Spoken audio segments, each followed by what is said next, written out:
Guayuseros y guayuseras, ¿cómo están? Saludos desde Puyo, ciudad de la Amazonía ecuatoriana. Soy Akanga Oviteri Tassi, soy runa de la provincia de Pastaza por parte de mi padre e italiano por parte de mi madre.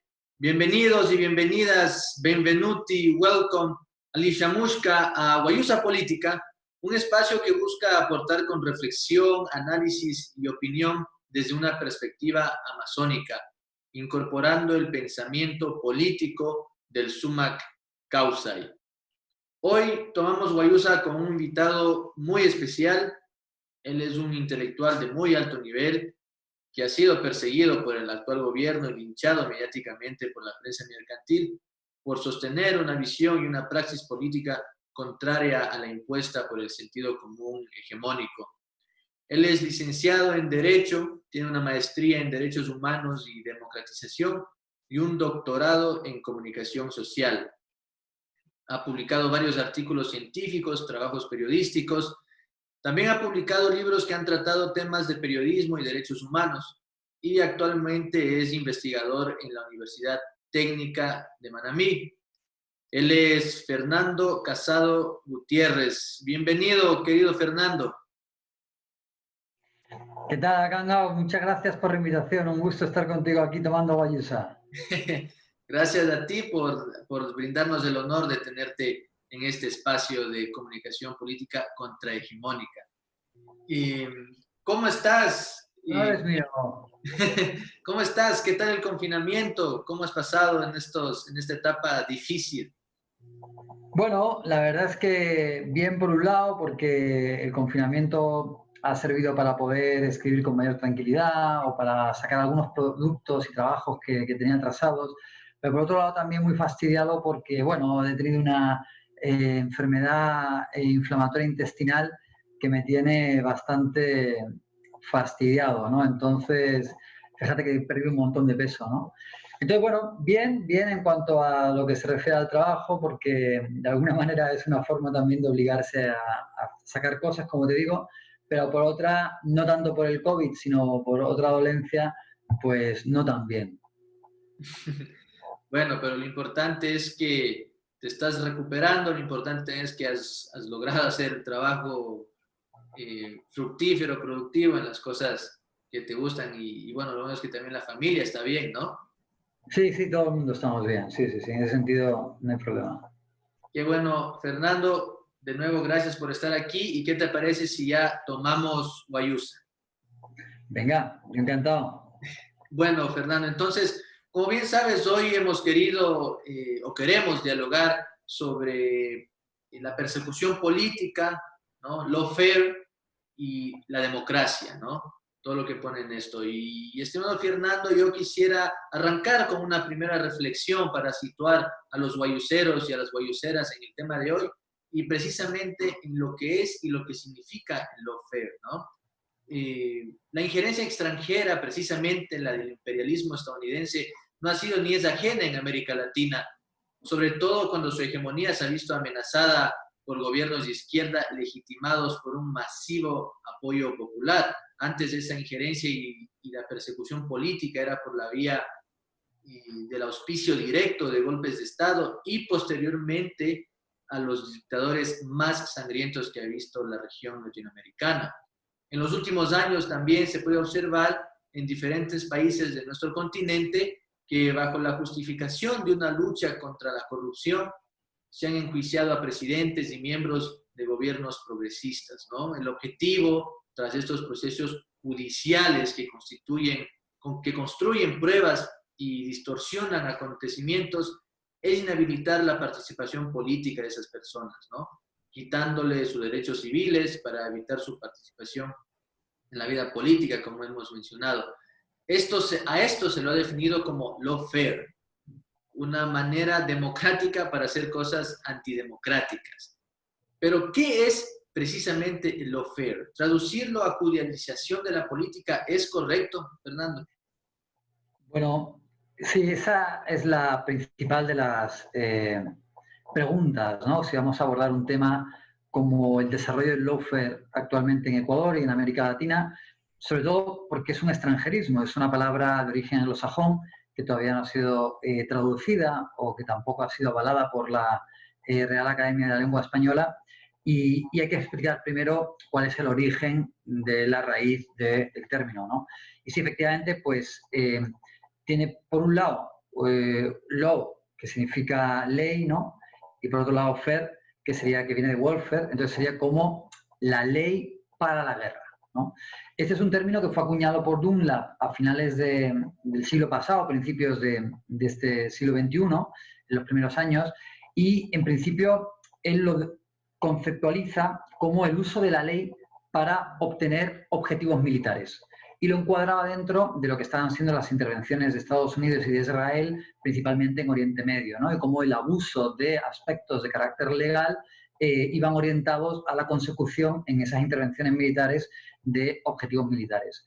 Posteriormente, en otros ámbitos académicos, también anglosajones, pero también en otras regiones del mundo como China, es utilizado el término lawfare, y recientemente también, a raíz de lo que ocurre en América Latina con la persecución a los gobiernos progresistas, empieza a utilizarse en América Latina, en países como Argentina, como Brasil, como Ecuador, como Bolivia. Es una palabra, desgraciadamente, muy de moda en estos momentos. Y bueno, lo has encuadrado tú también muy bien, en el sentido de que has dicho que quizás no encaje únicamente con el término judicialización de la política.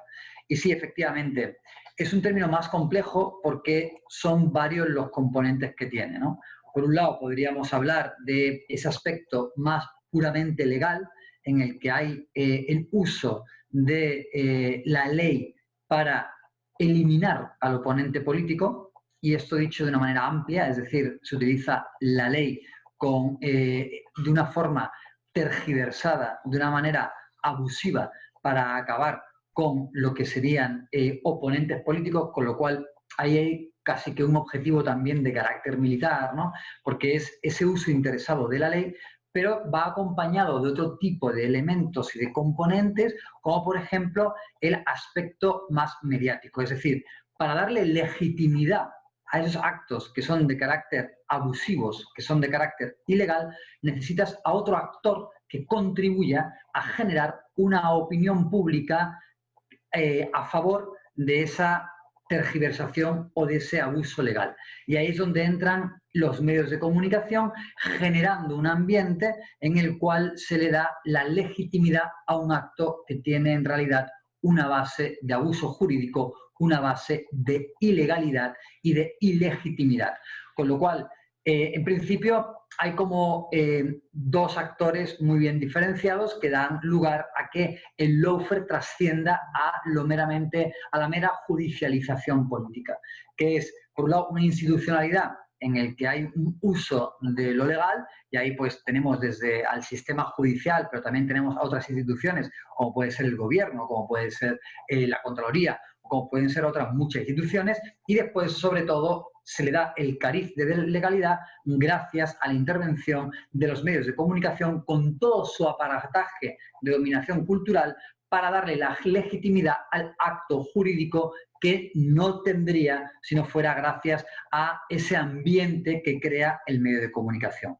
Bueno, quizás esto suene un poco complejo, pero en realidad es mucho más sencillo, ¿no? Es decir, es la convivencia entre el actor político y el actor mediático para llevar a cabo abusos de carácter legal, dándole un cariz de legitimidad. Ahora, antes de meternos un poco más de lleno, Fernando, en el tema del rol de los medios de comunicación, que quisiera tratarlo quizá más pormenorizadamente un poco más adelante en esta conversación. Ahora, la legitimidad de este lawfare que tú has explicado de manera muy didáctica, y tiene que ver también con que existe ese espejismo de la división de funciones, es decir, por ejemplo, en el caso de Brasil, ¿no? Y en ese golpe parlamentario a Dilma Rousseff y posteriormente lo que se hizo con Lula, ¿no? Y parecía que existía este espejismo, vuelvo a repetir, de la división de funciones, ¿no? Que el presidente de ese entonces, de facto, no metió mano en la justicia, que el Parlamento actuó como debe actuar, como debería actuar en una situación de esas, y por el otro lado, la justicia, que debe actuar, digamos, como debe actuar, ¿no? este lawfare, esta legitimación del lawfare a nivel institucional, requiere también de estos espejismos de división de funciones. Sin duda. Aquí también lo que hay es un trabajo de manera mancomunado de una gran cantidad de instituciones, ¿no? Por un lado tenemos el sistema judicial, que funciona de esta forma interesada y de esta forma en la que se tergiversa el valor que tiene la ley, dinamitando claramente el Estado de Derecho, pero después hay otras muchas instituciones que también están trabajando mancomunadamente con el sistema judicial, ¿no? Tenemos, por ejemplo, también las fiscalías, que tienen un rol muy importante. Tenemos también, por ejemplo, los parlamentos, como fue, por ejemplo, también el caso del golpe parlamentario contra Dilma Rousseff. Tenemos también a veces incluso organismos de carácter internacional. Hemos visto también, por ejemplo, en el caso de Odebrecht, que es un poco el que da lugar a una oleada de casos judiciales en el continente, que es el caso se construye a raíz de un delator que da este tipo de acusaciones en Estados Unidos que después se irradian a los sistemas judiciales de América Latina, en donde, por ejemplo, hemos visto que ya en Brasil hay claros vínculos entre Moro, que estaba impulsando ese tipo de casos en Brasil, y una perversión de lo que era el diálogo establecido entre la Fiscalía y el juez. Es decir, dos instituciones que en principio para no intoxicarse no pueden tener contacto, pero que estaban trabajando de manera mancomunada, ¿no? Entonces, sí suele ocurrir para crear ese espejismo, como tú lo has llamado. Yo creo que es una muy buena forma de ilustrar lo que el lawfare genera, ¿no? Una especie de espejismo de legalidad. Pues sí que hay un trabajo conjunto de varias instituciones, ¿no? Que puede ser la colaboración entre dos instituciones que deben de trabajar de manera separada, como Fiscalía y magistrados o jueces, o puede ser también el trabajo mancomunado entre gobierno y fiscalía, entre gobierno y jueces, en casos en los que se vaya a perseguir a un enemigo al cual se le quiere eliminar. Lo interesante del lawfare, y que también es un poco lo que lo distancia de la mera judicialización de la política y que aporta un nuevo modus operandi de este tipo de abusos, es que mientras que en el siglo XX, por ejemplo, el oponente político era eliminado físicamente, hoy en día esto sería inadmisible. Y dado que está muy asentado el reconocimiento al sistema democrático representativo liberal, es por lo que este mismo sistema inventa una serie de mecanismos de persecución y eliminación del oponente incómodo al propio sistema, utilizando ese espejismo, como tú lo has llamado, ¿no? Entonces, para ello, pues es por lo que se utiliza el lawfare, ¿no? La eliminación, la muerte civil de tu oponente, al cual inhabilitas políticamente, al cual privas de libertad, al cual le sometes a un escarnio público en medios de comunicación, con lo cual anulas su imagen, anulas su capacidad de actuación política. Ahora, el otro día yo veía un interesante conversatorio de Marco Enrique Dominami que conversaba con este jurista brasileño, que ahora se me escapa el nombre, bueno, y conversaba con otra persona, ¿no? Y este jurista brasileño justamente habló de lawfare, ¿no? Y él decía que el lawfare fue ideado y pensado en el Pentágono como una nueva estrategia militar en la dominación geopolítica y, bueno, mundial, pero también en el contexto latinoamericano, ¿no? Justamente por lo que tú mencionaste ya, lo que significa lawfare, que viene de warfare, ¿no? De hacer la guerra. ¿Cómo podemos entender el origen de tanto el concepto, la idea, no solo jurídica, sino política de lo que es lawfare? Me parece a mí importante, quiero decir, volver a recalcar sobre esto, porque a veces entre lawfare en una sociedad que no es muy fina en inglés y después traducirlo a la judicialización de la política, me parece que es hacer quedar bien a los mecanismos legales utilizados para la persecución política. ¿Por qué? Porque cuando se habla de una legalidad o de algo judicial, parece que automáticamente por el carácter mismo de las palabras o de la palabra o de los conceptos, parece que ya automáticamente existe legitimidad. ¿no? Entonces, ¿cuál sería el origen, digamos, así como este jurista brasileño lo dijo, cuál sería el origen del lawfare, ¿no? Como un nuevo instrumento de injerencia estadounidense? Claro, yo coincido con esa lectura, ¿no? Porque, ¿qué ocurre con el lawfare? Hemos visto un poco, el objetivo inmediato es la eliminación de un oponente político. Cuando enmarcamos el uso del lawfare, la situación que se vive actualmente en América Latina tiene un carácter claramente geopolítico. ¿A qué me refiero?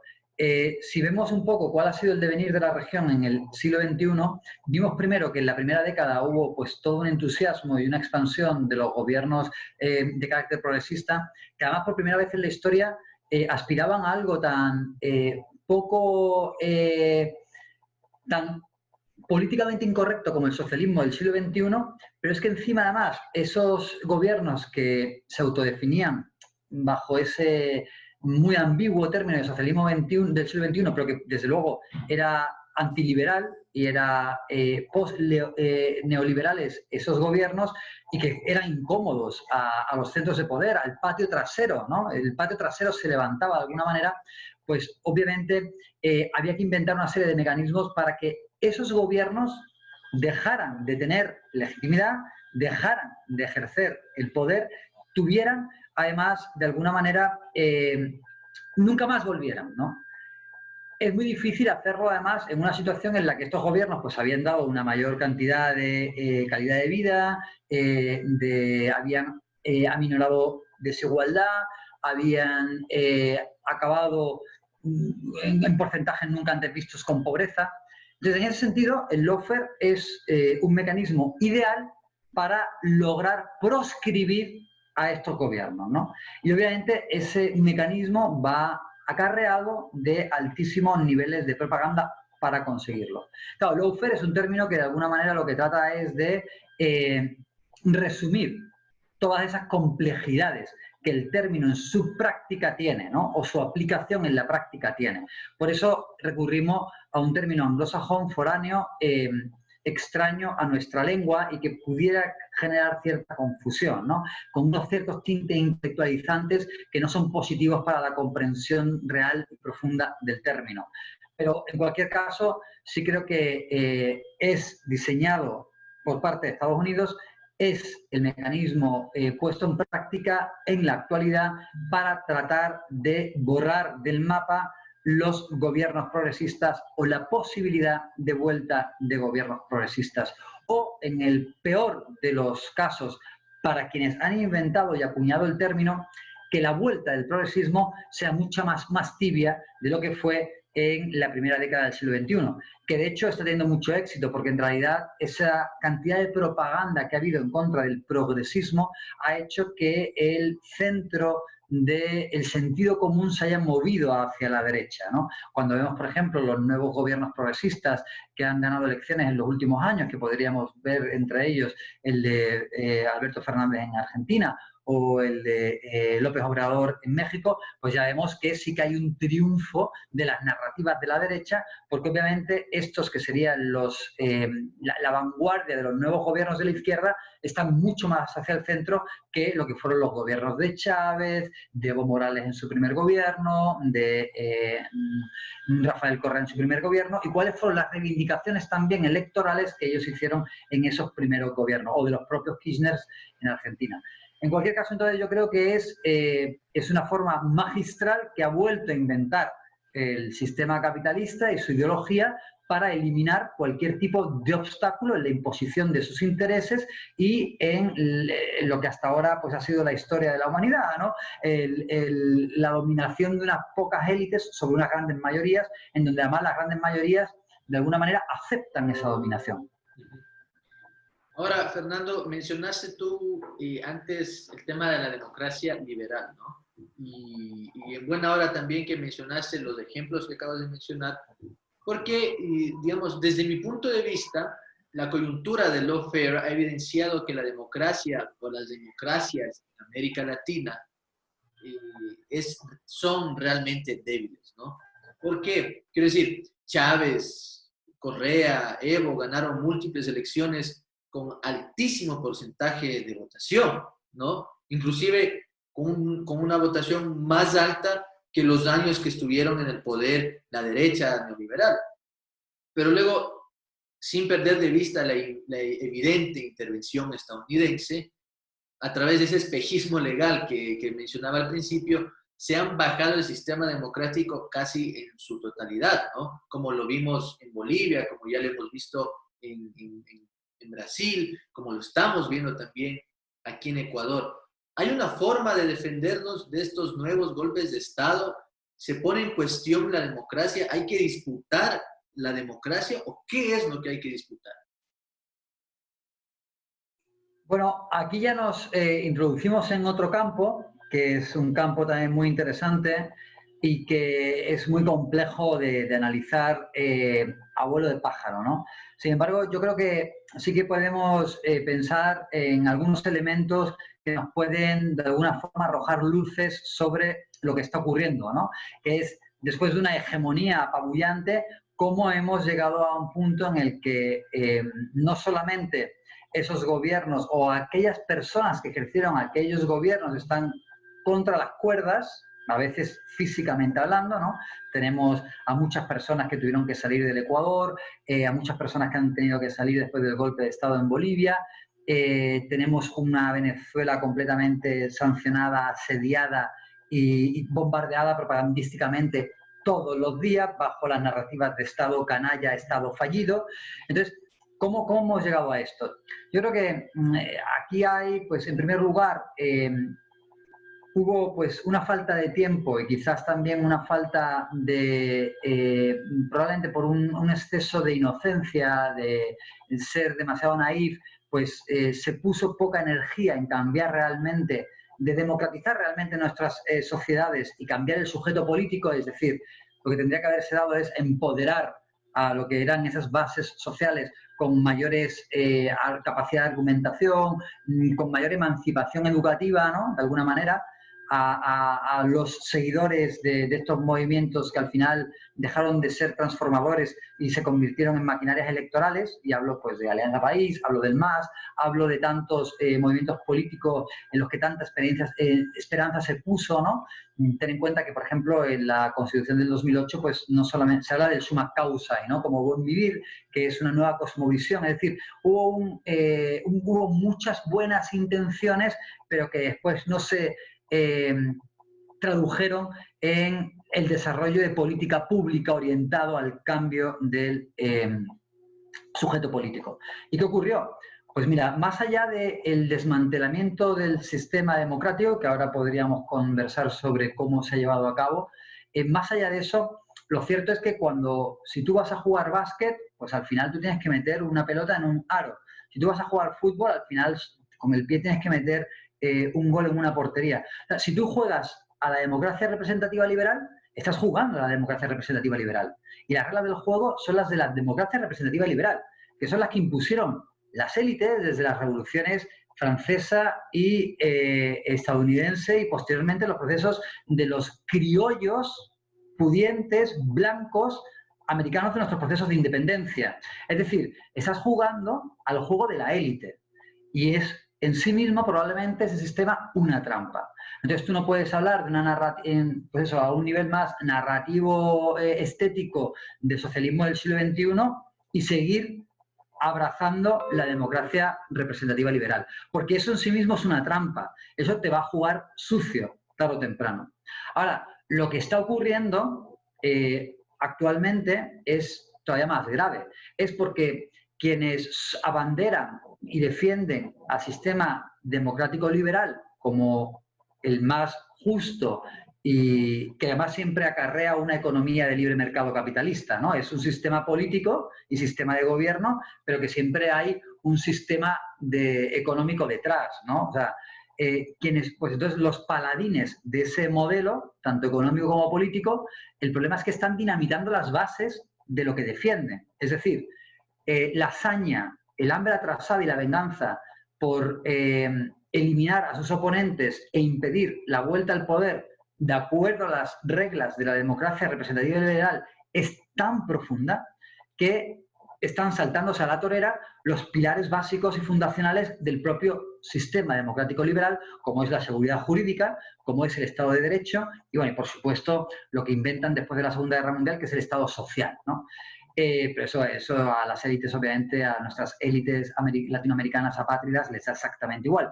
Pero ese es lo grave del asunto, es que los mismos que apadrinan la democracia liberal como el juego al más, bueno, el juego democrático por excelencia, están haciendo trampa, están destruyendo el propio juego democrático, ¿no? Y es ahí donde nos encontramos, pues, la gravedad de la situación que encaramos actualmente y por lo que se da con tantísima facilidad ese lawfare que todas las élites, por mucha bronca que entre sí tengan y muchas discrepancias que podrían tener dentro de su propia heterogeneidad como élites, pues coinciden porque en el caso concreto del Ecuador, todas las distintas posturas de derecha, ya sea desde Noboa hasta Lasso, hasta los socialcristianos, todos tienen un objetivo en común: aniquilar a como dé lugar al correísmo, y eso pues obviamente pasa por desmantelar el sistema democrático y no hay ningún problema en hacerlo.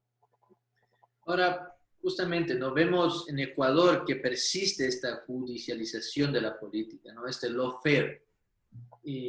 Pero esta solo persigue, esta ya no solo persigue a políticos, es decir, el lawfare ya no solo está persiguiendo a políticos, sino que ahora, y lo vemos, ¿no? Ahora está interviniendo en los procesos electorales, inhibiendo candidaturas. Esto ya deja de atentar contra personas específicas solamente, ¿no? O sea, ya no es solo Correa, ¿no? En este caso, ya no es solo Arauz, sino que atenta directamente contra todas las personas, contra el derecho democrático a elegir a quien queramos y también contra el derecho democrático a participar, ¿no? Justamente, yo comparto lo que tú dices sobre el tema de la visión de la democracia liberal, pero ¿por qué es tan fácil inventarse estos mecanismos pseudo legales, ¿no? ¿Por qué calan tan profundo en la sociedad y por qué son tan fácil implementarlos habiendo también toda una estructura internacional de derechos humanos, ¿no? La Corte Interamericana y todos esos organismos internacionales? ¿Por qué es tan fácil lograrlo? Vale, bueno, varias cosas ahí, ¿no? El motivo por el que es tan fácil lograrlo, pero primero quiero ir a lo que decías al principio de tu intervención. El motivo es de carácter ideológico y ahora te diré cómo pienso yo que funciona, ¿no?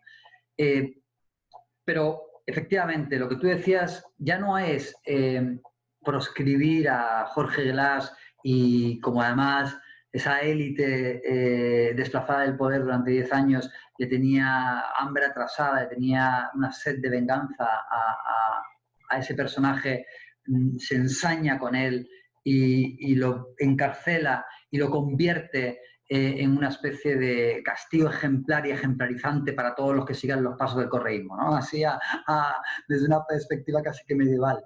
Y ya no es Correa, y ya no son los Alvarado, y ya no son Carlos Ochoa, y ya no son tantos perseguidos, ¿no? Es una sed de proscribir al correísmo como fuerza política y borrarla de la historia, ¿no? Esto se parece, o sea, esto le llamaríamos apartheid si estuviéramos hablando de negros, o le podríamos llamar, homofobia si estuviéramos hablando de grupos de LGBTI, pero es un grupo político determinado, ¿no? O esto fue en otras dimensiones, ¿no? Lo que ocurrió, por ejemplo, con los judíos en la época de Hitler, ¿no? Todo esto adaptado a el Ecuador del siglo XXI en el contexto de una América Latina que pertenece al patio trasero de Estados Unidos, ¿no? Entonces, es por eso por lo que se trasciende la persecución a ciertos personajes y es una idea que quiere ser borrada de la historia, proscrita totalmente. Y ahí es cuando nos encontramos, por ejemplo, pues eso, la persecución a académicos, que ha ocurrido o que está ocurriendo actualmente. Cualquier académico, mi caso fue muy sonado, pero y quizás uno de los primeros, y el que abre la caja de Pandora, porque al haberme echado a mí como un perro y con total impunidad por parte de un rector que no tenía la posibilidad de hacerlo, da pie a que ese precedente se haya consolidado y que pueda echarse a cualquier otra persona, como ha ocurrido en la UNAE, en la Universidad Central, en tantísimas universidades en las que se hacen a diario purgas que a veces y solo a veces utiliza el subterfugio de la crisis económica como excusa, pero que en realidad lo que esconde es una purga de carácter ideológico, ¿no?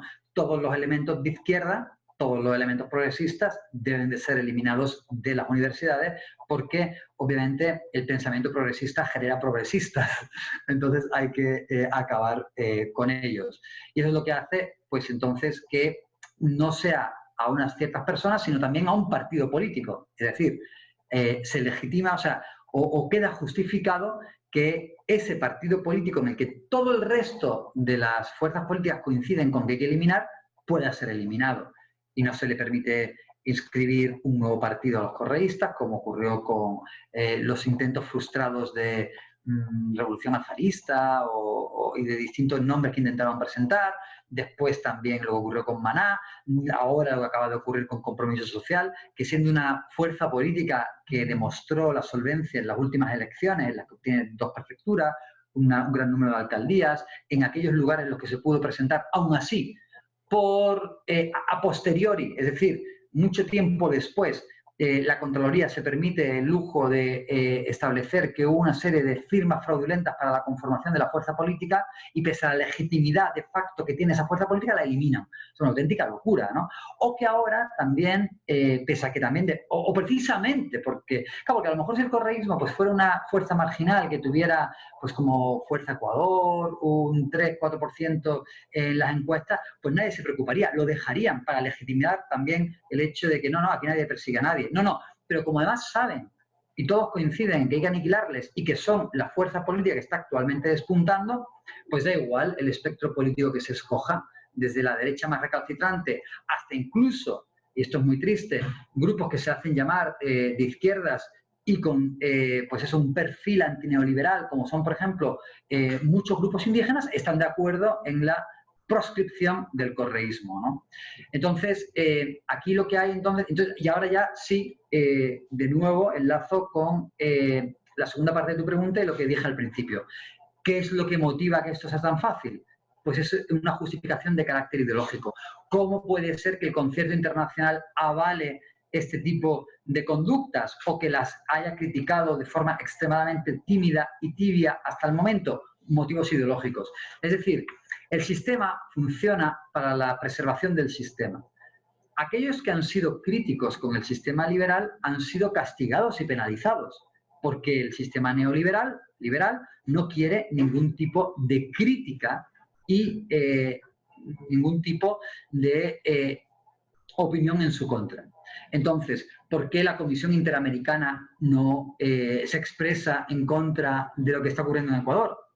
Pues precisamente porque si tú tenías a un Correa que criticaba precisamente las falencias, los errores, con razón o no, de la Comisión Interamericana, ahora en el fondo, una persona también, además, como el secretario de la OEA, que es un impresentable, pues no puede estar sino feliz de que se aniquile al correísmo. Es así. Entonces, es un tema también de carácter ideológico. Como no estás de su lado, estás claramente en contra de ellos. Y eso hace que las críticas en contra de lo que está ocurriendo en Ecuador, que clarísimamente es una persecución política, sistemática y generalizada, pues sean extremadamente tímidas. Y es también lo que justifica que quienes llevan a cabo la persecución puedan hacerlo con una solvencia que ellos consideran además ético. Es decir, como aniquilar al correísmo es casi que una especie de acto de fe, como hacían los guerreros templarios cuando mataban a musulmanes en las cruzadas, es una especie de cruzada contra el correísmo. Eso hace que tú éticamente puedas saltarte a la torera las reglas más básicas del sistema liberal y democrático que tú avalas y que tú defiendes, porque lo estás haciendo por una buena causa. La buena causa es suprimir el mal, que es el correísmo. Entonces, en ese sentido, a modo de dogma de fe, es como funciona, y que no es más que una especie de fundamentalismo ideológico liberal, es cómo funciona actualmente la persecución en contra del correísmo. Ahora, como mencioné, vemos que este lawfare, ¿no? Esta persecución persiste aquí en Ecuador y no quisiera ser muy reiterativo, pero a mí me parece que es importante ser reiterativo debido al cerco mediático que estamos viviendo aquí en Ecuador y bueno, también a nivel latinoamericano y por qué no a nivel global, ¿no? Porque las noticias de lo que sucede en Bolivia, aquí en Ecuador mismo, en Venezuela, y pues no es muy sabido lo que sucede, ¿no? Justo, a no ser que sea para dar palo a las alas progresistas de izquierda, no es muy sabido lo que sucede. Pero ¿por qué creo que persiste? Persiste ahora en el tema electoral, que ya anticipadamente esté existiendo un fraude. A Paola Pavón también la persiguen de una manera muy descarada, supuestamente por un tuit, supuestamente por una especie de instigación y terrorismo y no sé qué otras cosas, ¿no? Y, y no existe ningún tipo de reacción, como tú muy bien has dicho, ningún tipo de ni siquiera un comunicado de preocupación o lo que sea sobre lo que sucede aquí en Ecuador en términos legales y en términos democráticos. Entonces, esta persistencia significa que tal vez muy desgraciadamente esta práctica del lawfare se está volviendo algo mucho más común, mucho más cotidiano, en lo que eventualmente las personas, la sociedad, el tejido social se va a acostumbrar y va a dejar de reaccionar ante estas violaciones. Hay varias preguntas dentro de tu pregunta, ¿no? Y que es muy interesante reflexionar. Yo no creo que esté siendo reiterativa tu observación. Ahí hay varias cosas, ¿no? Por un lado creo que hay una primera pregunta que tiene que ver con cómo se permite o cómo permitimos todos los ecuatorianos y ecuatorianas que se acose a una persona como Paola Pavón o como otras muchas personas, ¿no? Pero tú has tomado el ejemplo de Paola Pavón o los tres a los cuales se les ha acusado imputado de un delito tan absurdo como el de rebeldía, ¿no? Cristian González y Virgilio Hernández, ¿no? Que no tienen ni pies ni cabeza desde un punto de vista jurídico. Y ahí habría varios componentes que tienen que ver también con la manifestación del lawfare. Por un lado, el lawfare también va encaminado a generar temor. No sé si recuerdas que precisamente cuando se produce después, ¿no? Como una represalia fuera de lugar, la privación de libertad de Paola Pavón, hubo una desbandada en los chats y en el propio correísmo, ¿no? La gente cerraba los chats por miedo, dejaba de hablar, no salía de sus casas, por temor a ser privados de su libertad. Y era un temor legítimo, que es un poco, salvando de igual las distancias, porque yo nunca fui privado de libertad, lo que ocurrió con los académicos, ¿no? Después de que a mí se me echa a la calle, todos los académicos también, por ejemplo, Orlando Pérez decía que dejaron de ir a sus programas de televisión, por ejemplo. Hubo un miedo a expresarse por el riesgo de perder el trabajo. Hubo un riesgo a seguir siendo de manera manifiesta correísta por miedo a ser privado de la libertad. Entonces, primero hay un componente muy importante que es el del temor, que eso también es lo que va persiguiendo el lawfare. El lawfare va buscando castigos ejemplarizantes que buscan la aniquilación del individuo, pero también de todos sus correligionarios por el temor a ser, a sufrir el mismo castigo legal, ¿no? Que además es legal y legítimo, entre comillas, ¿no? Todo el peso de la ley que caiga sobre ti, obviamente de manera distorsionada. Y después también está eso para los correligionarios, ¿no? Para los acólitos de una idea determinada. Pero después, para el resto de la población, que debería también de sentir un gran estupor ante violaciones tan claras de derechos humanos, independientemente de si profesa o no esa ideología, que la víctima del lawfare sufre, está la propaganda. Entonces, la propaganda también va destinada... Chomsky decía que la propaganda era a la democracia lo que la bota del militar en las dictaduras, ¿no? O el golpe del militar en las dictaduras, la represión, en el sentido de que la propaganda nos cambia nuestras percepciones, nuestra percepción cognitiva, ¿no? Es decir, hay una serie de agendas que tienen los medios, de encuadres, que ya está demostradísimo, por parte más de las corrientes gringas de la agenda setting, del framing, de que hay cambios cognitivos en nuestra percepción y que los medios simple y llanamente nos dicen cómo pensar, ¿no? Primero, sobre qué temas pensar, cómo pensar sobre esos temas y finalmente simplemente cómo pensar. Esto es lo que da lugar también a que dentro de nuestras poblaciones a nivel de nuestros países pues haya una gran inamovilidad, que creo que por ahí va, por un lado, una de tus reflexiones. La otra sería a nivel internacional. Igual, pues bueno, al final, de nuevo, los medios de comunicación que están involucrados en este lawfare comparten una ideología, comparten también o funcionan de manera corporativa y, por lo tanto, pues el diario El Comercio tiene, forma parte del grupo americano de diarios y, por lo tanto, pues El Tiempo de Colombia, La Nación de Argentina, El Universo de Venezuela, El Comercio de Perú, etcétera, etcétera. Todos forman parte de una misma red de diarios en las cuales, pues, lo que es noticia aquí se convertirá en noticia allá y lo que es silenciado aquí será silenciado allá. Y, por lo tanto, de esa manera creamos de manera más o menos homogénea la opinión pública internacional sobre distintas realidades. Es decir, el enemigo a batir es Correa. Todos vamos a publicar noticias sobre lo malo que es Correa, la Ley Orgánica de Comunicación, etcétera, etcétera. Y la persecución a Correa, por ejemplo, voy a poner otro ejemplo, o la privación de libertad de Pablo, pues simplemente no se convierte en noticia porque no entra dentro de las agendas de los medios acá, no entra dentro de las agendas de los medios allá, ¿no? Y hasta que no se produzcan hechos como, por ejemplo, las manifestaciones de octubre, que fueron unas manifestaciones multitudinarias llenos de muchísimo color, espectacularidad y morbo, pues eso, que además las lideraron indígenas, que tiene un componente folclórico visto desde una perspectiva eurocéntrica, eso sí se convirtió en noticia. Pero así funcionan las agendas de noticias, ¿no? Entonces, es un poco también por lo que hay un grandísimo silencio informativo en torno a la persecución. No interesa porque la prensa hegemónica o los medios de comunicación hegemónicos tienen una forma de funcionar mediante agendas en las que este tipo de temas no entran, son silenciados.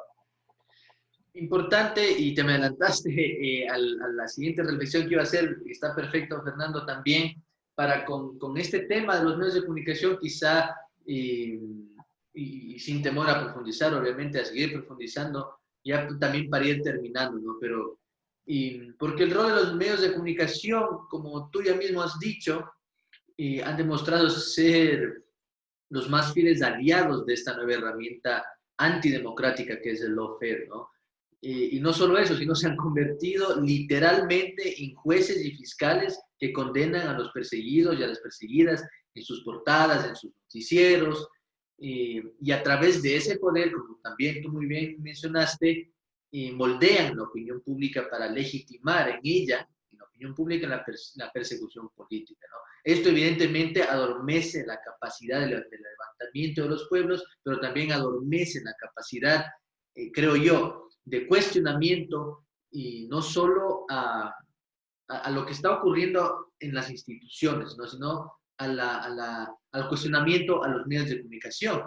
Pero aquí puede entrar otra reflexión muy interesante, Fernando, es el tema de los medios. A mí no me gusta decir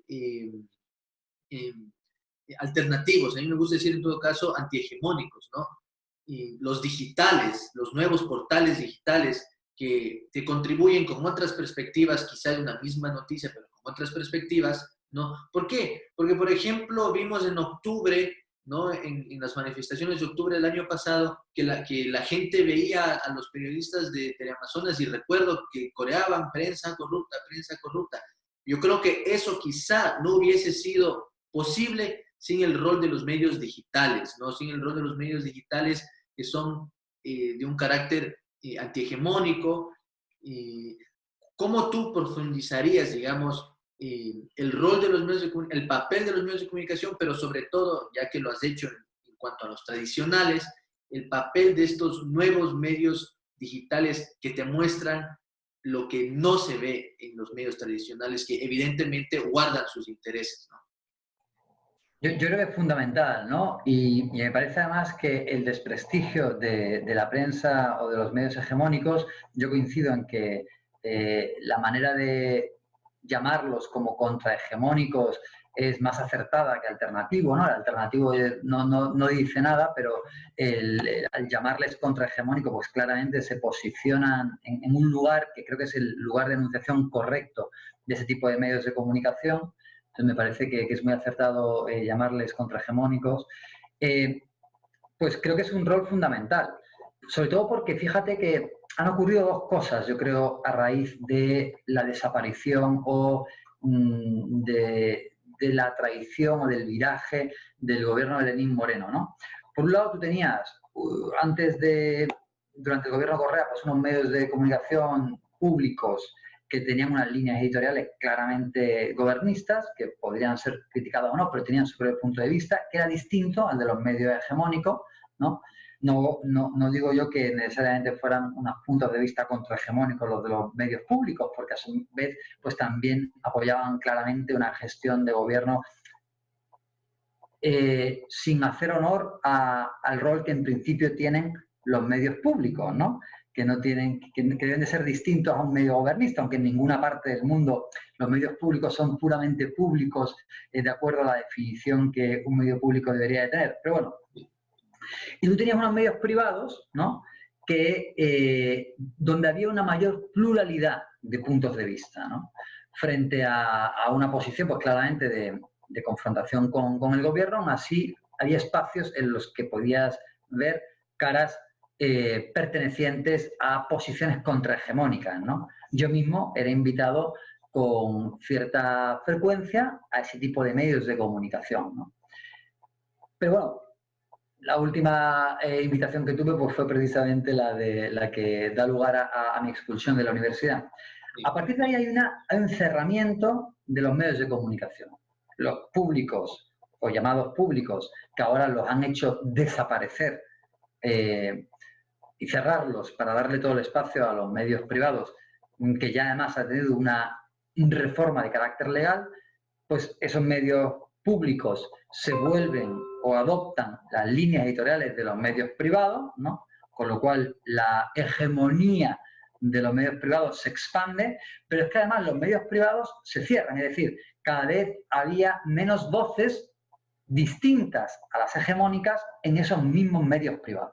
Con lo cual, al final, lo que hay es clarísimamente un proceso de imposición de pensamiento único, liberal o neoliberal, de acuerdo a la ideología del medio y del dueño del medio, absoluta, para generar sentidos comunes que se intentan imponer a la población. Claro, frente a ese intento de imposición de pensamiento único, y dado que los medios digitales han dado lugar a la posibilidad de generación de medios con muy bajo coste, pues claro, hasta hace muy poco el problema que tenía la libertad de prensa era que la libertad de prensa la ejercían los pocos dueños de los medios de comunicación existentes.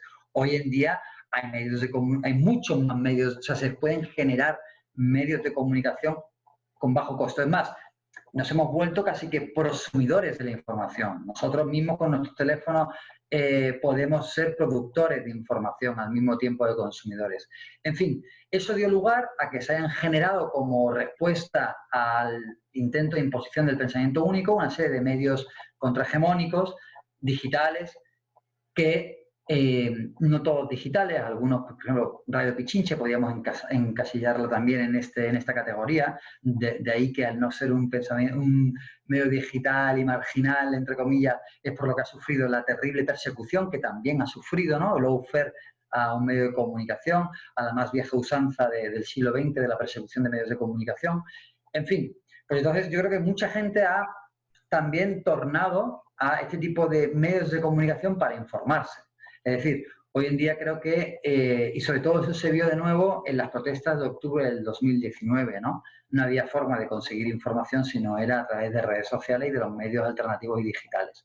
Y eso de alguna forma ha ido generando una cierta fidelidad de la audiencia, ¿no? La audiencia también, una vez que conoce de un medio de comunicación y consume un medio de comunicación determinado, se fideliza a ese medio de comunicación. Entonces yo creo que la expansión que han tenido medios como La Colmena, Radio La Calle, colectivos, ha sido pues notoria, y creo que cada vez tienen mayores audiencias y más fieles, en detrimento de los medios hegemónicos que han ido obviamente ante el mal desempeño que han tenido en el reflejo de la realidad, perdiendo audiencias. Fernando, muy interesante y muy necesario lo que hemos planteado aquí. Yo quisiera pedirte, para ir ya cerrando, ¿no? Y tal vez con este panorama muy claro que tú nos dejas en cuanto a lo que significa, lo que es lo fair y el tema de la democracia también que has mencionado y ahora los medios de comunicación. No te quiero, digamos, pedir una respuesta absoluta para nada, sino quizá qué elementos consideras tú que podrían aportar en la reflexión para quizá, ¿no? Tal vez en una utopía un poco revolucionaria, ¿no? Construir una nueva lógica del derecho, ¿no? Como ciencia jurídica, el derecho como ciencia jurídica, construir una democracia que quizá no esté dentro de los engranajes de la democracia liberal y qué tipo de comunicación se podría construir, ¿no? O se podría reflexionar para construir. Entonces, ¿cómo revolucionar el actual sistema de derecho liberal, la democracia liberal y en este sentido, digamos, también la comunicación que quizá viendo el poder que tienen esta prensa mercantil, se inscriben dentro también de esta lógica liberal, ¿no? ¿Cómo podríamos aportar con elementos para quizá cambiar las ópticas de esto? Vale, sí, bueno, esa es la gran pregunta, ¿no? Pero fíjate, yo creo que desde el punto de vista jurídico, primero que ahí hay yo recuerdo que Lenin hablaba de recuperar el espíritu de Montecristi. Yo estoy completamente de acuerdo con Lenin Moreno, hay que recuperar el espíritu de Montecristi, porque ahí se plantearon una serie de problemáticas que son fundamentales, ¿no? La primera de ellas, por ejemplo, en lo estrictamente jurídico, creo que hay que tratar de lograr deshacerse de esas concepciones eh, positivistas en las que se considera que la satisfacción del derecho se produce cuando hay una enunciación del derecho. Es decir, tener un catálogo de derechos es suficiente para la satisfacción del derecho. Y no. Hay que ver a los derechos como reflejo de una serie de bienes que hemos de lograr alcanzar y materializar. Entonces, el derecho es simplemente un instrumento que reconoce la existencia de un bien al que nosotros tenemos que aspirar para dignificar la vida. Entonces, eso es lo primero. Los derechos no son derechos, sino que son el reflejo de una serie de bienes jurídicos que debemos tener. Entonces, eso yo creo que es fundamental para cambiar la narrativa liberal, ¿no? Y cambiarla en otro tipo de narrativas que son mucho más progresistas, autores como, por ejemplo, autores que viven en Ecuador, como Antonio Salamanca, hablan del materialismo, ¿no? En contraposición de otras posiciones como el positivismo jurídico. Eso es fundamental, ¿no? Nuestras constituciones son simplemente guías para la consecución de derechos que son bienes materiales que dignifican nuestra vida. Y eso, además, tomarlo como una lucha de todos, ¿no? Es decir, deberíamos indignarnos por el hecho de que en Ecuador todavía existan 1,5 millones de personas aproximadamente por debajo de la línea de la pobreza extrema. 6 millones de personas que todavía no alcanzan un salario mínimo vital. El hecho de que tengamos parcializado en distintas... no tengamos una salud universal, ahora que estamos en tiempo de pandemia, sino que tengamos distintas parcelas de acceso a la salud dependiendo de la formalización de tu estatus jurídico. Es decir, si tú cotizas en el IES, tienes un tipo de seguridad social.